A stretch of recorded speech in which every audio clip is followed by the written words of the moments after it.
குழந்தைய ரொம்ப பெர்ஃபெக்டாக வளர்க்குறேன் நீங்கள் உங்கள் குழந்தைகளை பாழ்படுத்துறீங்க. இன்னைக்கு கொஞ்சம் ஓட விட மாட்டேங்கிறாங்க பெற்றோர்கள் குழந்தைகளை. ஓடி விளையாடு பாப்பான்னாரு மகாகவி பாரதி. எடுத்தோன்னே என்ன சொன்னார்? ஓடி விளையாடு பாப்பா தானே அந்த பாடல். கரெக்டாக தம்பி? உட்காந்து படி பாப்பா, சொந்தக்காரன் வீட்டுக்கு போனால் உட்காந்துட்டே இரு பாப்பா, ஒருத்தண்டி ஒன்றுமே பேசாத பாப்பா, அம்மா அப்பா சொல்றதை கேட்டு நடந்துரு பாப்பா, ஒன்றுக்கு கூட அம்மாட்ட கேட்டு போ பாப்பா, ஒன்றுமே செய்யாத பாப்பா, ஓரமாக உட்காந்து ஒன்றுமே செய்யாத பாப்பான்னு எழுதினாரா? ஓடி விளையாடு பாப்பான்னாரு. ஏன்?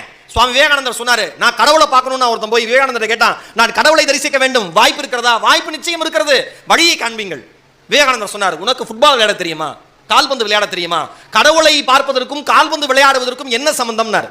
உடனே விவேகானந்தர் சொன்னாரு, எந்த மனிதனுடைய உடல் வலிமையாக இருக்கிறதோ அந்த மனிதனுடைய மனம் வலிமையாக இருக்கும். எந்த மனிதனுடைய மனம் வலிமையாக இருக்கிறதோ அவனுடைய எண்ணங்கள் வலிமையாக இருக்கும். எந்த மனிதனுடைய எண்ணங்கள் வலிமையாக இருக்கிறதோ அவன்தான் இறைவனை நோக்கி பயணிக்க தயாராக இருப்பவன் என்ற அர்த்தம். கால்பந்து விளையாட தெரிந்தவன் கடவுளை தரிசிக்க முடியும்.